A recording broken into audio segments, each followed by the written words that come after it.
They're racing immediately. But a champion becomes a legend. Maccabi Diva wins it again. Yes, yes, yes. Wins the Everest. Glen Voss wins another big one. Hello, folks, and welcome to season number 7 of Who's the Boss, the podcast that you just have to listen to and watch every single week because of this man, Mr. Glen Voss. We're in different locations today. Vossy in Sydney, Bossy in parts unknown, somewhere in Queensland. How you doing? I'm good, Vossy. Yes, Bossy is in Brisbane today, mate. Sunny Brisbane. So good to see you, my friend. Oh, what about it? Everything happening in Queensland from AFL, Brisbane and the Swans, 4 games of rugby league, Titans home game, Broncos home game, Dolphins home game, Cowboys home game. You are centre of the sporting universe, Queensland. Mate, we are in heaven up here, mate, and don't you forget it. Racing takeaways from the most recent weekend? Yeah, the Ipswich Cup, that was really good. My good little mate, Chrissy Muntz, took home the Ipswich Cup this week, so that was a good one, good feather in his cap, and a really brilliant ride by the young girl who rode it. So, very happy for all connections there. How much work have you put into coming up with Bossy's best for later in the podcast? I've got some winners. So I hope everyone's going to be listening for this one. That's all I needed to hear. Now, I'm going to ask you a question from a rugby league angle. Last weekend on Fox, I called the Melbourne Storm on Sunday. I called Canterbury on the Saturday night. So they're 2 teams that made the top 4 last year. Yep. But Melbourne greater than the Bulldogs. Are you and Brisbane were there in the 4 last year, but seriously, if the sides and Raiders were in the 4 last year, they're not there now. They're not in the 8. No. Who are you fearing most? You've got to fear Melbourne, don't you? They are starting to put it together. Oh, Melbourne! I tell you, they have got a sense of timing about them every year. Melbourne, if they get a sniff, I tell you what, every team should be looking over their shoulder because they're going to be very, very hard to beat. They just know how to get the job done. I know you're here to do racing tips, of course, but it's a big game Saturday night. Pines Park there, Manly v Melbourne, great rivals.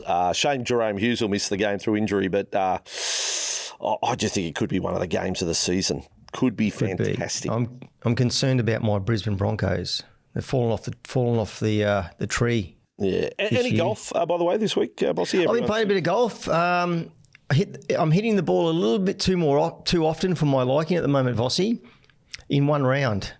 It's not good. That's not good. So, I'm in a bit of a downward slump at the moment, but I've got to crawl my way out of it. I'm going okay. Wyndham Clark at the US Open, they were booing him. So in your head, you're hearing boos for the way you're playing at the moment, which is not good. No.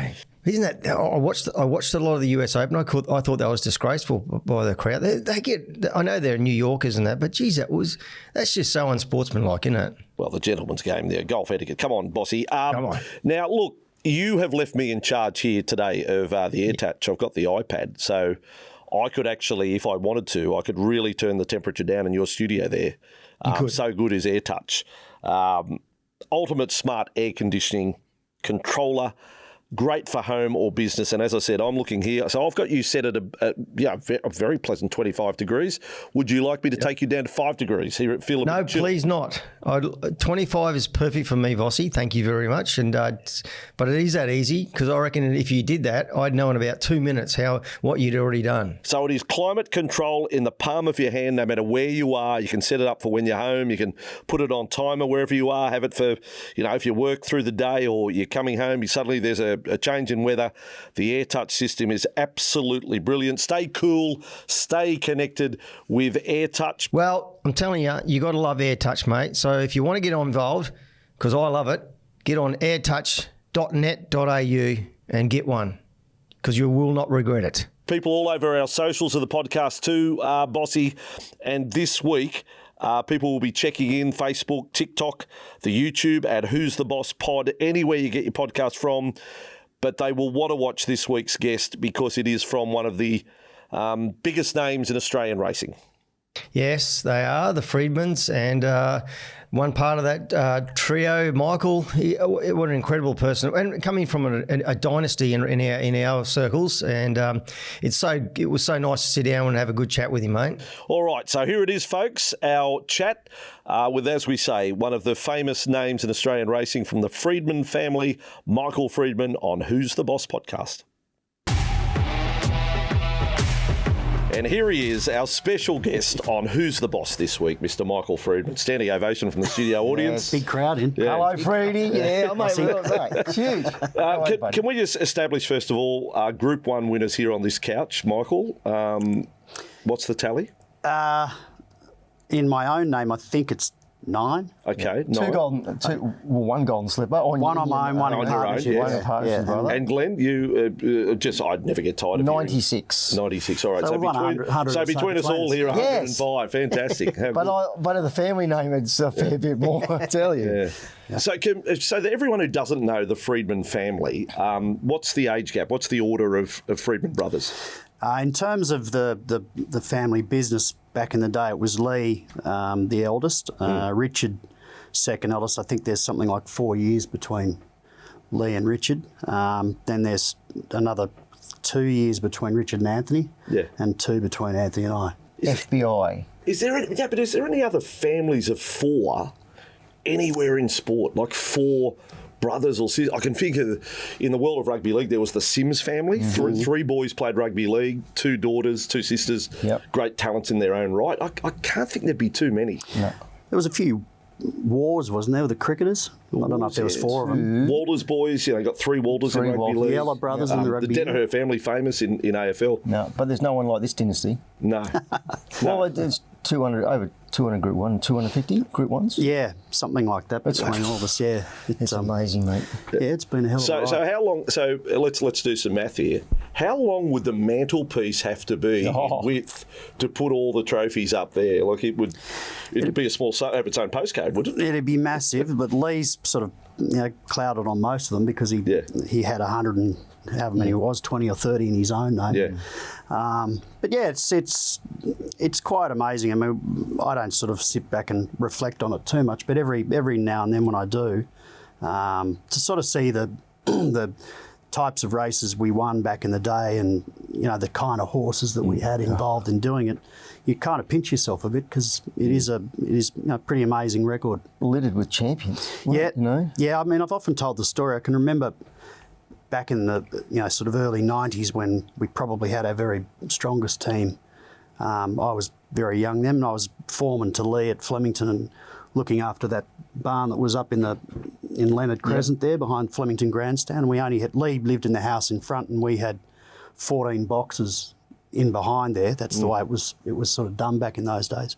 And one spring carnival, of the 14 in the backyard, there was 12 Group 1 winners. Oh, wow. That's just extraordinary, isn't it? Yeah, and you sort of look back and think you'd be happy to have any one of those 12 in your yard now. Your naturalisms, your Cox Plate winners, Melbourne Cup winners, Sub-Zeros, Superimposers. It was wow. It was pretty special. I want to go further back though, Bossy, because so how does it work with the Freedman family as brothers? Like, how would you describe that relationship? Are you closer to one brother than the other? Is there one that you constantly fought with? Were you good at other sports that competitively you went against each other? I mean, being the youngest, I was probably obviously closest in age to Anthony, and he and I probably have remained the closest, I would say. Richard and I always used to have our scraps a little bit. To be fair, we had it at turns with each other, so it used to swap and change a bit. But I think by and large, particularly through those days when we were all working together, we of course you had your moments, but by and large it was a pretty sort of good working relationship, because it had to be. I mean, there was 4 of us, 4 families, all sort of living off the one business. So you sort of had to make it work, and we did. I think we stuck together for the best part of 22 years until we all sort of started going our own way. But yeah, look, I'd be lying if I said we didn't have our moments. What about going on your own way though, Michael? Big decision, big step to walk away from, what was essentially the greatest racing dynasty in Australia. Yeah, it was. I mean, I got to the stage where I think from memory I was about, or certainly in my mid-30s, and made the decision to start looking to forge my own path a little bit, because I think when you start to want to do things a little bit your own way, and that at times would cause tension, and we were all sort of working under the one roof down at Markdale. And I think we all sort of got to the stage where Richard, I know, decided to come up here and do some media work with on radio. And then I got an opportunity to go to Singapore, and I thought, well, this is probably a good chance to, branch out on my own without sort of being in direct competition with any of my brothers. It was a totally different jurisdiction and something a bit different too. I visited Singapore, obviously never lived there. So, I sort of went home one night and suggested to my wife, Anna, that we pack up our 3 kids who at that stage were, I think, 5 or 6. Yeah. Leave the Mornington Peninsula and move to Singapore without a horse to train, which I thought was a great idea at the time. She didn't think. But, Bold play. To my very great fortune, Anna's always been someone that's sort of taken the attitude, all right, let's give it a crack. There mightn't be a lot of people tuned in now that know when you talk about the 3 kids and you say they're 5 or 6, well, actually they're either all 5 or they're all 6. All 6, correct. Because they are triplets. Yeah, that's probably, I do know my kid's age. I wasn't. Yeah. But we need to know that element of the story. Like, seriously, that's along the way while you are in a working career situation that you go from no family to family of 5. Like, you almost become the Brady Bunch in one hit. I mean, that was exactly how it felt too. Like we sort of always wanted to have probably 3 kids, just not in 15 minutes. And it was a big shock. I probably didn't really know what we were in for at the time when we found out Anna did. I sort of thought it was a great novelty. She sort of burst into tears. But it was pretty scary early on because the kids were born very premature. They were only born at 29 weeks. Yeah, wow. So they weighed a total of 6 pounds. So they were basically a kilo each. Yeah. And they spent the first 3 months in hospital, and I was trying to juggle work with obviously being present for that. So it was a pretty tough sort of initiation into it, but we got through it. People often ask, how did you do it? Well, what was the alternative? Yeah, that's true. You sort of... You put the mouth guard in and off you go, don't correct. you? Yeah. But we got through it, and the kids are all 24 now and sort of on their own way, on their own paths. So what with Singapore, Michael, I was always interested, like, did they approach you to go there, or did you put out the feelers that you were interested to go there? I actually got a call from Laurie Laxon one day, who was training up there, and a great rest man. in peace. God rest in and he sort of said to me, look, there might be an opportunity coming up. One of the local trainers was giving it away. He said, I know you've sort of been interested in the past. He said, now might be a good time to throw an application in and contact the club. So I did that, and within a couple of months I'd been up there and had a look around, and it all sort of came together very quickly. Yeah. Which was good. It was. I'm glad we did it. Oh, he's very successful. Like, It was there. And, even just aside from racing, it was a great place to live. It was very safe.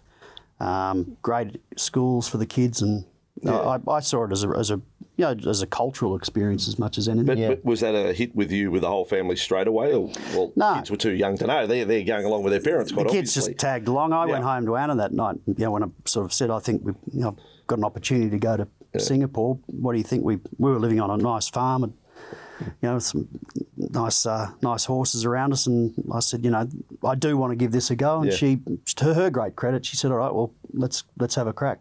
Okay. So we did 8 years there, and I enjoyed every bit of it. That's a huge. It's a roll of the dice, but it's an educated roll of the dice because you're well established. So you're not like you're going over there starting a new profession. But how different is the startup? It's hugely different. Bossy's ridden in Asia, and he'd know what I'm talking about. But they're different sort of owner to train for. Trying to sort of think of the right way to frame it. I know what word you're looking for. Loyalty isn't always their sort of main thing. Success is only you're driven by success. Yeah, and you could have a quiet week or two, and then wake up one morning and an owner's taking 10 horses off you. Right. So that in itself was a big learning curve for me. There's a racehorse over there called My Friend Say. Yeah. Because that's what that. If someone says to an owner, just on the quiet, I don't think your trainer's a good trainer, and that's someone who you respect. Some next thing, all the horses are gone. Yep, so they love you till they don't. Yep. Yeah, and that relationship can flick in a switch. Wow. It's pretty cutthroat. But that's stressful. It is, but it's actually stood me in really good stead since coming back because, you know, look, it's every trainer in the business would have lost a horse at some stage for one reason or another. And, you know, I think I used to, like a lot of trainers, used to sort of almost take it personally and, you know, get a bit cranky about it. But I sort of learned over there's not much point in that. You know, if the horse is going, it's going. If the owner's got his reasons, good, bad or indifferent. So I think that was, whilst it was a big learning curve for me, it was a really good one. What about on the other side, flip the coin over? Did you go and hunt horses off other trainers? Like, no, I can put my hand on my heart and honestly say I never did. Yeah, good. I've always maintained that if someone wants to have a horse with you, they will. If they don't, they won't. Yeah. And I've sort of adopted the same sort of policy since I've been back here training. So it did go on. I'm not going to suggest that it did, particularly in Hong Kong. Yeah. But you know, not so much here. Let's talk about Hong Kong because that was brutal. Chalk that one up to experience. Yeah, well, it just was an experience, wasn't it? Like it's a brutal place. And it is. You talk about nightmares to try and get on. If you get there and you're on the right side of the ledger from the start, things just roll. But if you're not, it's a nightmare.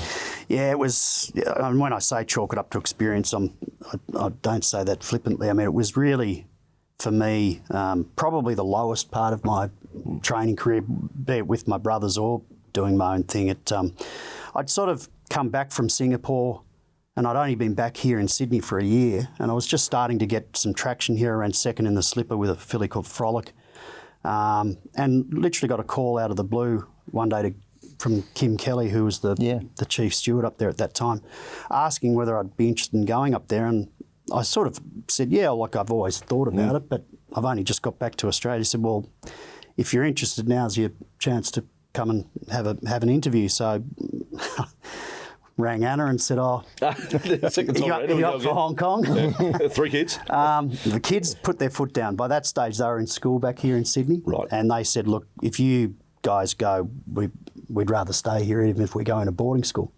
So they'd sort of started to, you know, make friends back here, and so that was never going to be happening. But Anna said, yeah, if we get a crack, then let's do it. But that's a hard element. Suddenly it's the Freedman family team making a collective decision here. Yeah, you know, that's huge. And it didn't come without casualties with my owners too, either, which I've often, you know, sort of thought about that. I'd come back to Australia with, you know, cap in hand, saying, you know, I want to start getting myself going after 8 years in Singapore. And I did get some really good support, and then to have to turn around a year later and say, well, I'm actually off again. It didn't, there were some that, you know, it didn't sort of go over too well with, and I completely understood that. So then after only 2 years in Hong Kong to then come back again and say, well, I'm back, you know, it's taken a little while to sort of, I guess, claw my way back, but yes, Hong Kong was difficult. You blokes both need to know, so part of my background, my first full-time job out of school, I'm working for the Sydney Turf Club. Okay, accounts clerk at the Sydney Turf Club. Thank you, Michael Kenny, Pat Parker, back in the day, gave me the job working at Canterbury Racecourse there, and I buried invoices out in the garden that I couldn't reconcile, and to this day they're probably decomposed all these years later. But I still value working among racing people as just about the highlight of my working life. I loved racing people. Yeah, great characters. Every day, the array of characters, but the people you meet, from jockeys to trainers to those around the fold, the bookies, everything. I loved. I loved the racing people from Singapore, Hong Kong.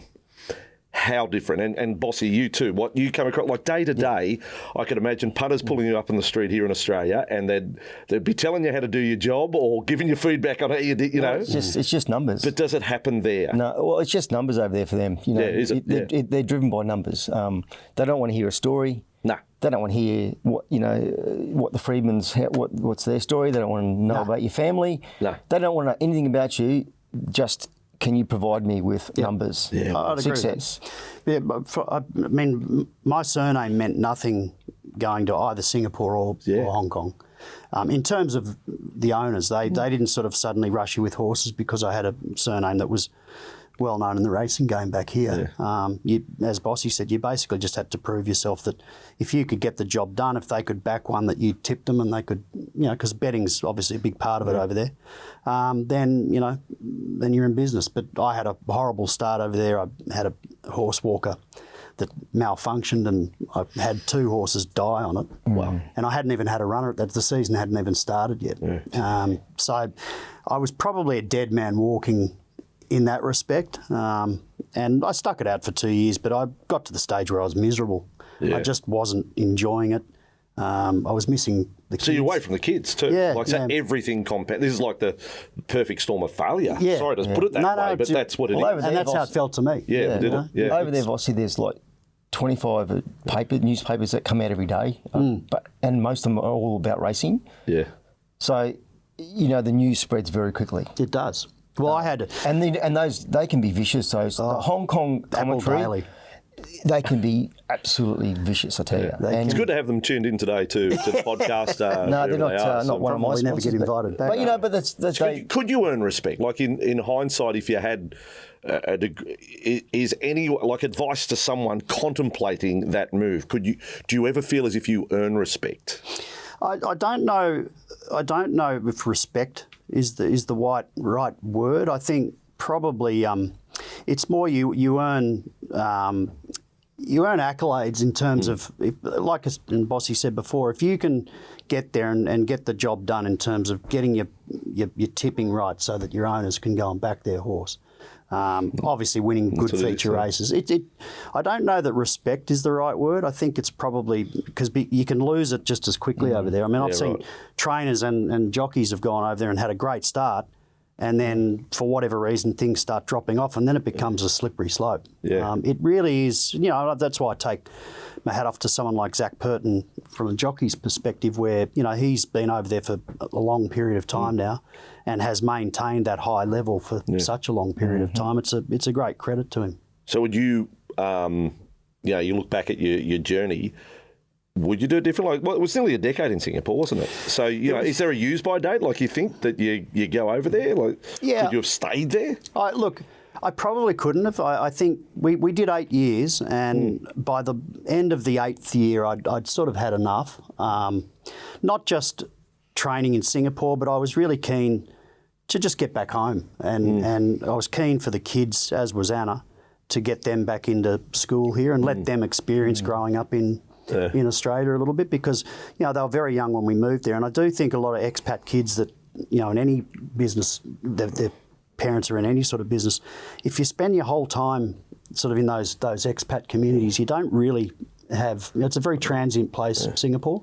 You don't really have any roots anywhere. So I think it was important for us to come back and move back when we did. But I think you left at the right time. Well, it closed up. It doesn't exist anymore now, which is sad. But I think they all have their use-by date. I never envisaged when I went to Asia that I'd be spending the rest of my life there. Okay. I know, Bossy, with you, like interviews with you over the years, reliving your best day, it's so fantastic. Make the hairs on the back of your neck stand up. Not the hairs on your head, but relive your best day in Singapore then, your best racing day, that you could go back and do it all again and say, how good was this? Top of the world stuff. Horse of the year, wasn't it? Yeah, I had a couple, I suppose. Probably the one that jumps out to me the most was winning the Singapore Gold Cup with a horse that Tommy Berry actually came over to ride for me. That Singapore Gold Cup is Singapore's biggest race. And we had another 3 winners on the day. So we had 4 winners on the day. The horse, his name is Trapeus was his name. He won the Gold Cup. And, I thought, well, I'd been there for, I think, 3 or 4 years at that stage. And I thought, well, to win Singapore's biggest race with a horse that had been given to me from some owners back here, it was that was pretty special. Yeah, wow. Does that automatically get you more? That I'm talking about that element of respect, because you're then attached to winning that race. Did life change at all? It certainly. It didn't get worse. That's good. No. I don't know. Again, it's not one of those places. Singapore and Hong Kong's a little bit the same in that one race won't necessarily turn everything. Whereas I think here, you win any of our great races here, be it a jockey or a trainer. Be it the Melbourne Cup, the Cox Plate, the Slipper. those sort of races can make a big difference to your business almost instantly. And I remember when Terrific in '89 won the Cup for us. That was a big turning point for all four of us at that stage. Yeah. But in Singapore, probably not so much. It probably just meant that the people that you had there were there, for a period of time. But it was a very, it was a very moving feast. If that's Talking about winning the good ones, like when you got back though from Hong Kong, and it's no mean feat to start from scratch again. Like you've done it in Singapore. You went to Hong Kong. So you've gone to that place a few times, but then you've come back home, and you have to really start scrap from base now. Yeah. I was coming back from Hong Kong more or less with my tail between my legs. I sort of thought, I really only know one thing, that's how to train racehorses. So I was fortunate to be able to get set up at Randwick again, and it was pretty much start from the ground up. And I think we had 25 horses at the time, which most of them weren't any great shakes. But it just meant getting winners as soon as we could. Getting out amongst some of the owners, getting them to support you at the yearling sales. And it's probably, I always say, it's a bit like, I would imagine, building a football team. You have to go to the draft, like we do to yearling sales, find your young players, but then it takes time to develop them. So it's not like you can't just flick a switch and make it happen. I want to go back to an answer you gave earlier. You said when you did go out on your own, you wanted to do, just try things your own way a little different. Just quantify that. If we had Lee sitting here and say, Lee, how are you different to Michael, and Michael, how are you different to Lee in training technique? What would that be? Are you vastly different, just a little different? No, I don't think so. I've always said, what I do these days has largely been modelled on what I saw Lee do. Because I worked under Lee for, as I said earlier, sort of 20-odd years, and learnt a hell of a lot, learnt pretty much everything I know. I think things I've tweaked things maybe a little bit since those days, and maybe a stint in Asia helped me tweak those things and treat horses a little differently. But by and large, I think if Lee was sitting here and you asked him about how he'd get a certain horse ready for a race, mine wouldn't vary too differently, I wouldn't think. Yeah, Lee's just got this. Vossy's got this incredible eye for detail. Like when you rarely come across these people when you're looking at, just say, a horse, just for example, and you're seeing something and they're standing right beside and they see exactly the same thing. Yep. Yeah. And I'm not saying I'm a genius, but then there's a genius inside Lee. Yeah. Like he could just tell you exactly where that horse is. Yeah. He's always had that innate sort of ability. Even I can remember back, way back when we sort of were getting going. And I joined my brothers a couple of years after they actually started. But he had that rare ability, I think, to you can't put your finger in a way. I don't even think he probably. I don't know. He just can look at things and just see, exactly where to the moment, to the moment, like to the hour, like to have a horse at the races and. He kind of knows to the hour where that horse should be. It's remarkable. Can you, Michael? Can you identify then? Is there some point that you absolutely cut the cord?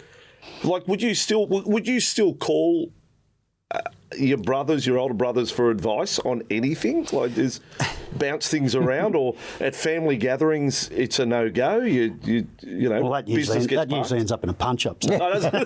Now we get down to it. This is what we wanted to hear. Yeah. No, I think. I've got the great opportunity now with Lee and I joined up again a year ago. So he's got the stable at the Gold Coast, which is under my name now, and he just wanted to take a step back. Lee's 70 this year, and he loves what he's doing. He loves living on the Gold Coast, but he just didn't want to have the day-to-day hassle of actually running the business. So now and I send quite a few horses up to him, to race up there and then bring them back.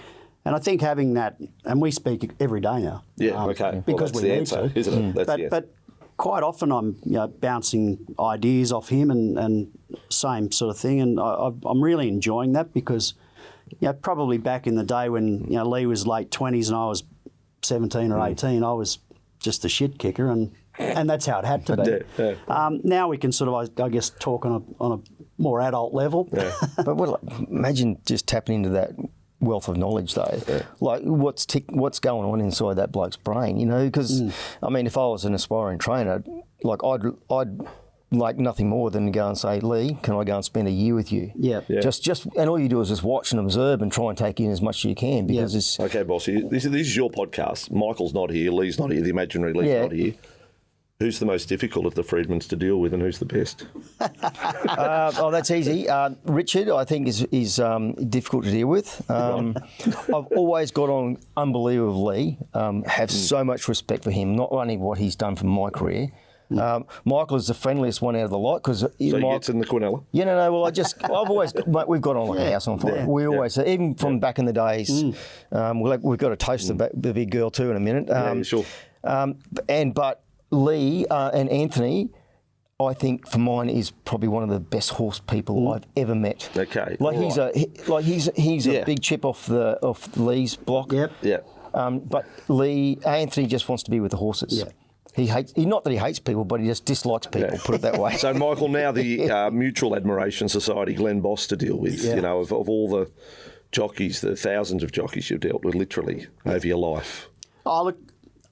Glen's record speaks for itself, you know, in terms of his ability to ride a horse. And I think, I'm not just saying this because he's sitting here, but the 3 cup rides on that mare were the three of the best cup rides you'd ever see. You know, if you were ever going to say to someone, a young jockey, you know, look at how you ride a Melbourne Cup winner. Yeah, you've got to be on the right horse, but you've still got to get the job done.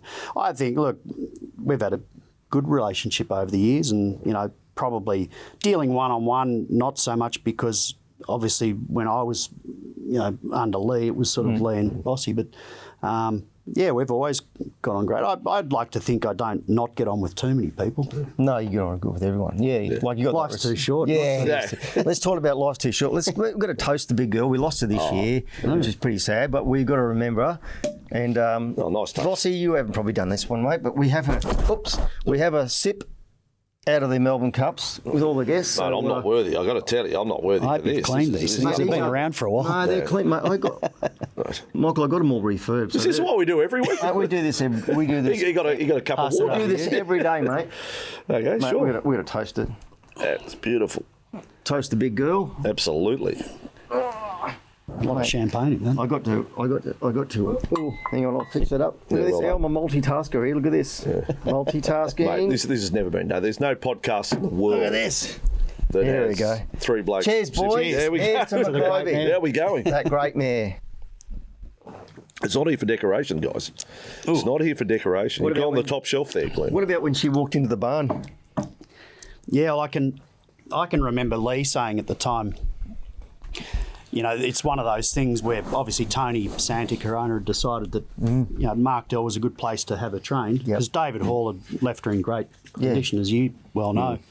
But I think Lee said this could either be, you know, a great acquisition to the stable, or sort of the poison chalice, where she's already a Melbourne Cup winner. You know, what's the likelihood of doing much better than that? But, you know, gee, she thrived in Markdale. She did. Bossy, I've never seen a horse thrive and develop. I think she was the fit between Lee and the boys and Markdale and her.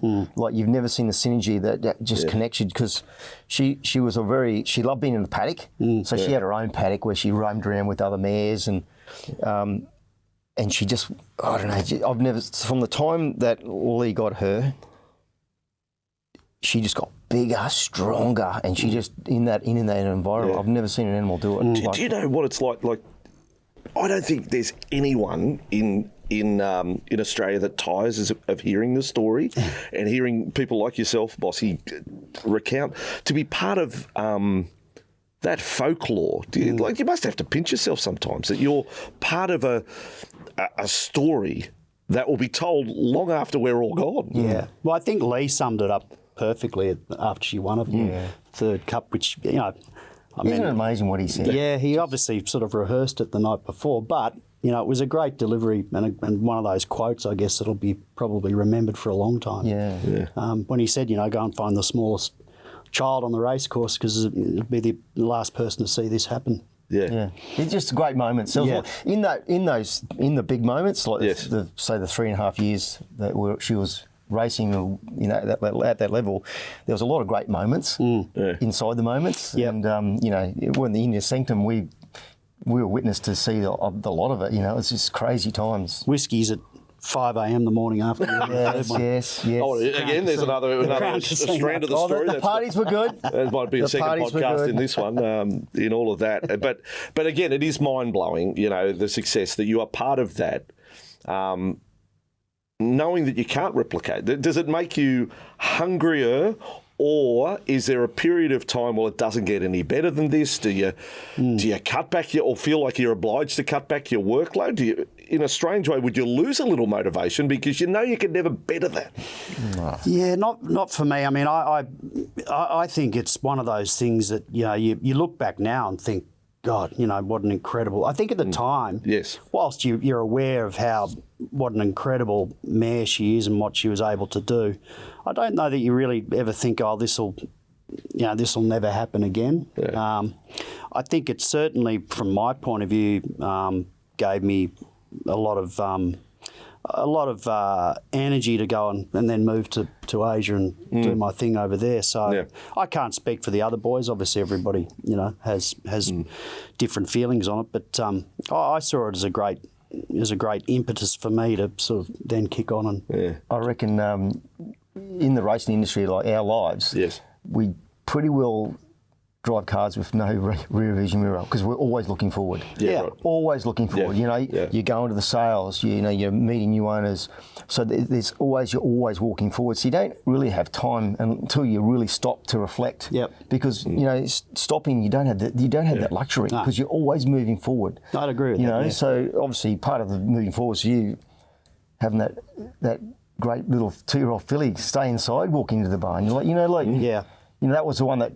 Yeah, that must have been a massive moment for you. I know it was with Richard, but basically, it was. You can say that you trained the damn thing, which you did. No, but it was. It was not long after getting back from Hong Kong and partnering up with Richard. And like I said earlier, it's one of those races that can have the ability to turn you or get your career really. It does. Really get it going. And to get that horse, which we purchased at the yearling sales for a couple of $100,000. And then win the slipper and then be able to sell him back to a commercial stud. It was a big boost. And I guess off the back of that, then you start to get noticed a bit more by, the bigger owners that have bigger budgets to go to the sales. And, every trainer will, probably admit that it's very, very hard if you haven't got the potential, the ability to go to a yearling sale and spend not necessarily $1 million on individuals, but enough money to buy good quality pedigree horses. Because, like I said before, it's like going to the draft and sort of being able to pick the number 1 draft pick or the number 2 or 3. More broadly speaking, and we'll get back to specific moments shortly. But is it ever just a job? Is there any day in your life that it is just a job? Like it's the grind for the men and women doing the 9 to 5, and they're not 9 to 5 hours that you do. But it is ever just a job, or you genuinely love every day. Look, I think you have your moments or periods of time. I think during the year, like there's sitting out at Randwick, in the middle of winter when it's pouring rain and you're sort of trying to sift your way through a bunch of hairy-looking yearlings that you don't know whether any of them have got any ability or not. That sometimes becomes a bit of a grind, but it's a very important part of what you do. But I think to do this, I've been doing it for 35 years now, getting up at pretty much at 4 a.m. every morning and getting into bed early so that you can get up the next day. If you didn't love it, you wouldn't do it. And you put a lot of hours into this job, a lot of the time for no real sort of tangible reward. So I think first and foremost you have to love it. Well, I think at the end of the day, Michael, it's very true. I've said this over and over again. You've got to be married to the process. You've got to be so engaged with the process, because if you don't do the process right, you're not going to get the outcome. You know what I mean? So like the grind, that's part of the job. So you've got to love the grind. You actually have to really enjoy that, because if I don't enjoy this and get this part right, like middle of winter looking at hairy yearlings and it's freezing cold. But I mean, they're important moments. Yeah, you know what I mean? Because if you don't love those moments, you're not gonna win a slipper. You know what I mean? Because there's certain times where people want to quit and this is not for me. They're the moments when you go, I love this part of my job. You know, like because I actually don't know what's in front of me. So what's the comparison in sacrifice for you two guys in your two professions? Because people would see, the jockey, it's diet. It's definitely not the trainer. It's the sauna. Exactly. So what's the biggest sacrifice you feel as if you've made in lifestyle to do what you do and do what you do so well? For me personally, I love travel, and there are certain times of the year I'd love to be able to travel. Like I love skiing. I'd love to be able to go overseas and do some skiing in January or something like that. But it's almost impossible because you've got Magic Millions sales sort of in the first 2 weeks of January and then New Zealand sales in the last week of January. David Hayes used to sneak in 10 days at Aspen in between those two.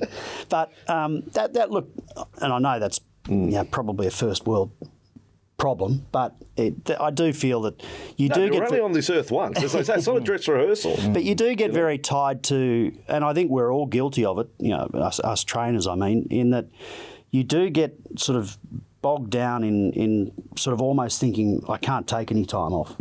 One thing I've never done, or tried not to do anyways, is treat racing and my job in racing as my entire life. I like to think I've got a life outside of racing, and I think that's important. You like to think, or you do have? Well, I think I could be better at it. If I'm being honest, I think I could definitely be better at it. But I think the older I'm getting, and I've got some really good staff around me now, it is allowing me to do that a little bit more. But it's one of those jobs. People are paying you money to train their horse. Certainly they don't expect you to be there 365 days a year, but nor do they expect you to be there 6 months. In rugby league, there's Benji Marshall. He coaches at the Tigers, and he's a little bit different to the other coaches. But he said one of the things he does, he switches his phone off at a particular hour of the day. No one gets him. That is it doesn't sound like much, but it's the 1 hour of the day. Family time, you do not disturb. Is there any period of the day that you can afford to be non-contactable, phone off? I pretty much, I think I spend a lot of time communicating with my owners, both with, on the phone or sending them video reports on their horse.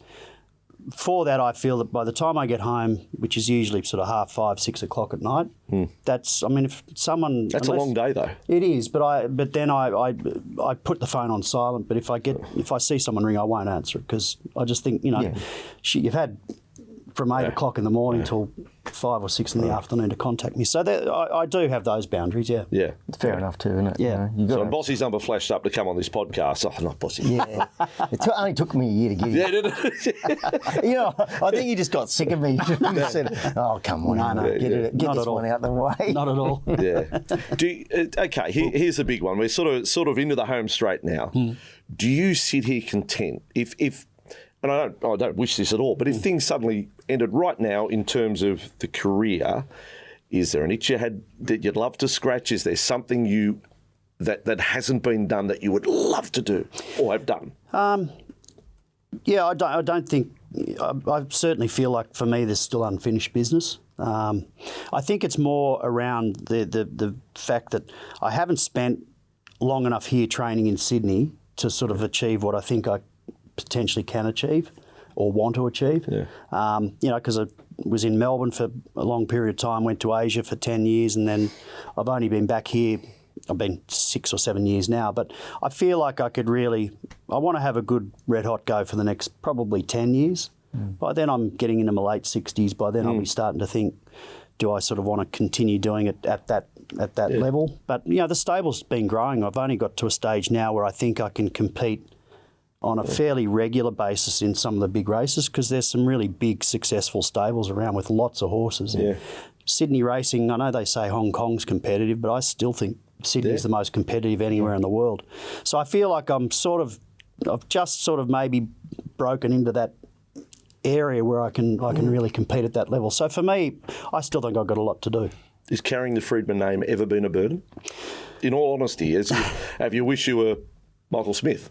Oh, look, it's not. Look, to be honest, I think in the racing bubble, it's probably a fairly well-known name. I think, and maybe in sporting circles, but it's not like I'm going to walk out of here and get mobbed by, like I'm Justin Bieber. Walk with this guy beside you, will, and have champagne coming out of a Melbourne Cup. You probably will, but yeah. I think you've stepped away. Everyone knows that you're your own identity now. Like I don't hear. Well, that's what I see in our game. You definitely got your own identity. Yeah. You know what I mean? There's no doubt. Especially, obviously, you've had 2 slippers winners in the last 5 years. Yeah. It's a pretty good record, right? So you stepped away from any shadow. You create your own shadow now. Yeah. I think if you ask, about is the Freedman name been a burden for me? And I know talking to Lee about it too from time to time that a lot of people don't realise that when we first got going, when Lee and Anthony first started training and we went to Melbourne in '84, our father passed away. Yeah. And he was the one who was instrumental in us moving from Yass down to Melbourne in the first place. Yeah. And, he died basically 3 months after we all got down there and never saw any of it. I'm sure he's been sitting up there for the last 30-odd years watching, but... it's always something that's always played on my mind that it would have been great for Dad to have been around to see it. Yeah, can I say from a media racing identity relationship? See, I reckon I first interviewed Lee. I've been in this game for 4 decades and worked at Radio 2UE in Sydney, and I reckon we had Lee Freedman on the show sometime. It might have been late 80s. Yep. That we're talking. The Freedmans present very well. You're comfortable. It's part of the job that you do, but is there a day again all the different expectations of you, commitment you have to meet? Do you wish you could just switch off? Yeah, like it's just can it happen? Bossy, you would have been the same. Like it. Yeah, but like you are racing. Like you carry the name Freedman. You are racing. Glen Boss. It's instantly identifiable with the sport. You've got to be comfortable with that, though. It's part of the journey, isn't it? Yeah, I think when you get going, I mean, any young trainer or jockey would think you want to aspire to try and be the best, and you have your ups and downs and good days, bad days. But I think if that's what you sign up for early on, then if it does come your way, you've got to you got to take it. I've got so many questions. Do trainers go in and out of form? Yeah, I think stables do. I don't know that trainers necessarily do. I think trainers we're always questioning ourselves. Whenever you have a quiet trot, the first thing you start doing is questioning, am I feeding them the wrong way? Am I working them the wrong way? What can I change? Usually it's just you've got a bunch of slow horses. And that does happen. I mean, I think if you go to the yearling sales, and we've all done it, and buy stock that turn out to be not so good on the racetrack, it can put a big hole in your business for a period of time. And again, I keep using the football analogy, but it's probably if you get the recruiting staff at football clubs get it wrong and get the wrong draft picks or the wrong young players, it can be a long road. Yeah. It can be a long road. And this is from the total layman, and Bossy, cover your ears on this one. Oh, right.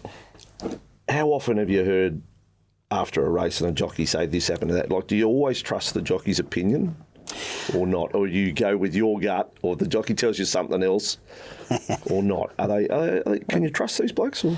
I think by and large. I think sometimes, and I don't know whether Bossy's been guilty of it, but I think, my biggest bugbear with jockeys is if they've slaughtered one, and it's going to happen. I'd rather them come in and say, mate, I got it wrong. Got it wrong and I slaughtered it. It's what I can't stand. I think most trainers would be the same, and owners for that matter, is if a jockey clearly gets it wrong, comes in and says, I thought I'd get a bit more out of the horse. I thought he'd try a bit harder. I thought he sort of weakened badly late. And you say, well, mate, you were 5 wide with no cover. What do you expect? Yeah, correct. So, I think by and large they are. I like to get feedback from good jockeys, because I think they can help in terms of how you go about your next run. I think it's and I think the guys that you put on, you can tell the Tommy Barrys and that, they're just good, honest, hardworking, and they give great feedback.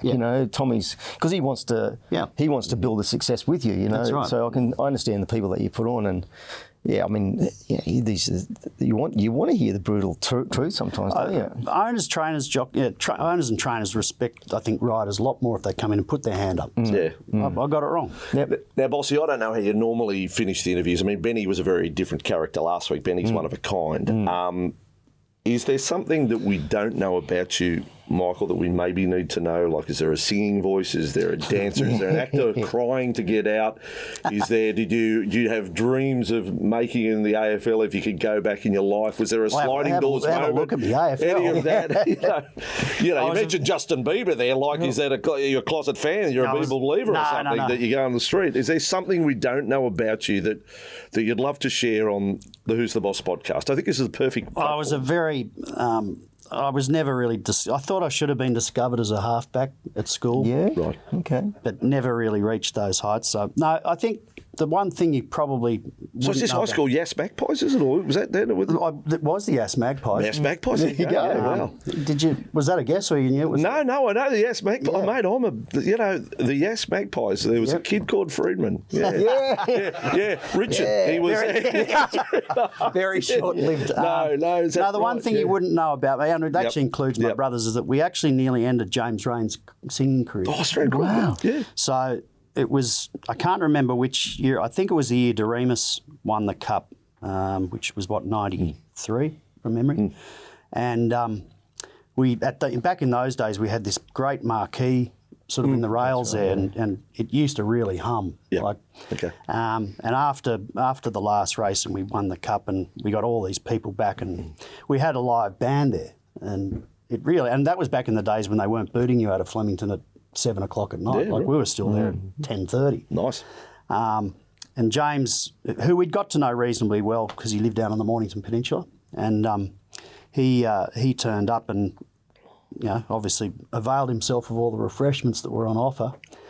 And late in the night, we got him up on stage and asked him to do one of his famous Aussie crawl songs, and he was.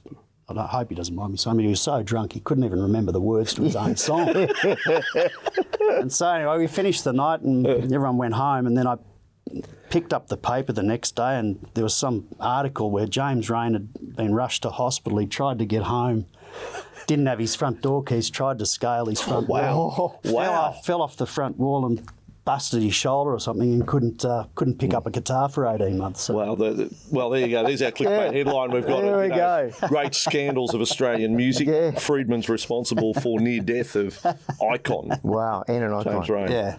And Wow. Michael, I had no idea we were going to land at that point. No. But that's the beauty of the Who's the Boss podcast. Anything could happen, mate. It's been fascinating to hear the story. Father of triplets. Yep. Trainer of so many, part of one of the most famous racing families in Australian history. Absolute pleasure to have you on. Yeah. Thanks, and I guys. admire you, Michael, because I understand where you come from, like, having the heights of where you were, and then you've had to rebuild yourself several times. It's no mean feat, mate. So I take my hat off to you. Thanks, the Bossy. resilience is incredible, but I wish you, mate, all the success going forward. Another slipper winner. Oh, here's hoping. Very on the horizon. Fingers crossed. Mate, thanks for coming on. Thanks, Appreciate Bossy. it. Thank you, mate. mate. Well done, Michael. Thanks, Vossy. Well done, champion. Bossy and Bossy. Yes. That's Sounds right, next to the world. We might. How about we give Hong Kong a try? You reckon? Oh, mate, I've tried it before. We can do it again. Take this around the world. Yeah, why not? Beautiful stuff, Michael. Thanks, guys. Thanks, Thank you. mate. Bossy, what like all the Freedmans, how authentic are they? Great Australians, great Australian family, great racing family. Yeah, and it's really so nice to see the raw side of Michael. He's I mean, people say, oh yeah, he's done it tough. He comes from that dynasty, but he's had to rebuild his whole business and his reputation on several occasions.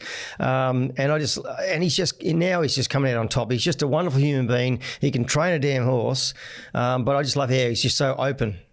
Now, I want to give a shout out to one of our other supporters here on Who's the Boss. Of course, it is IPE. IPE events.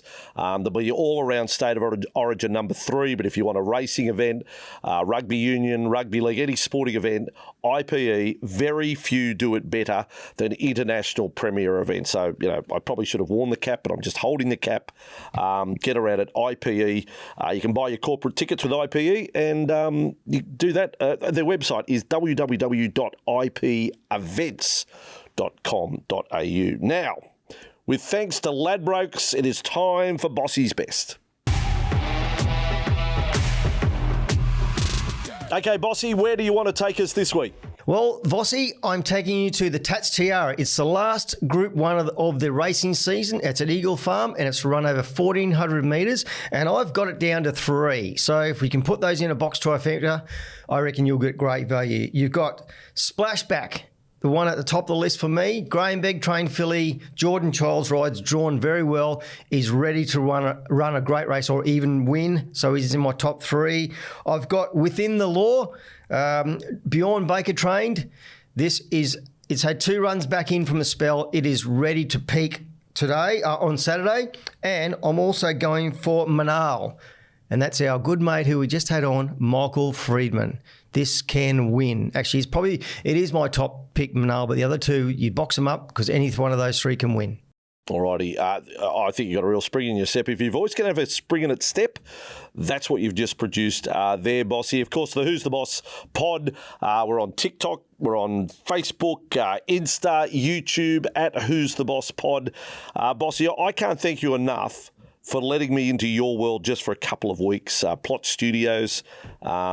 But look, I don't know whether there's any future for Bossy and Vossy, but, could we get a start in Vegas or somewhere, maybe something? It has a ring to it, though, the Bossy Vossy or the Vossy Bossy show. Like, it has a bit of a ring. There might be something in the future. I've been really enjoying working with you, Vossy. It's been an absolute pleasure. I love listening to your calls on the weekends. So keep up the good work, and I'll see you at the Origin, my friend, when Queensland kick some tail again. All right. Well, we will see about that, Bossy. It is your pod, so I don't want to. I'm a lover, not a fighter. I'm not here to argue. But Bossy, all the best for the future. Everything happening here. Some great guests coming up in the next few weeks too. I'm not allowed to say anything. I'm going to zip the lips. That is Who's the Boss pod for this week. Hope you've enjoyed it, and follow us on socials. Hope you enjoyed that video. There's plenty more content like that on this platform. But Bossy, what do you need to do first? Adam, like and subscribe. It's that simple. Like and subscribe. Plenty more from Who's